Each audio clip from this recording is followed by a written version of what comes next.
This short video will show you how to use the erase button on a router or cellular extender running Digi Accelerated Linux.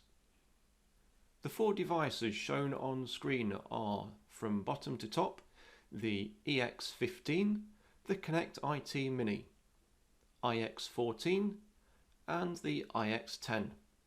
This information is also relevant to other devices in the Connect, EX, iX and TX range. Note that on some devices the reset or erase button may be hidden behind the SIM slot cover. The position of the erase button is being highlighted on these devices for you now. The erase or reset button is used to perform a device reset and has three functions. A configuration reset is performed by simply tapping the button once. The device will reset its configuration back to factory defaults and then reboot. If you need to remove any certificates or keys from the device, do a reset by tapping the erase button once, wait for the device to reboot, and then tap the erase button again before the WAN connectivity is restored.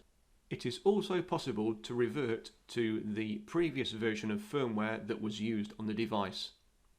To do this, press and hold the erase button in whilst powering on the device. For more information on this or any other feature of your device, please see the documentation pages at digi.com/support.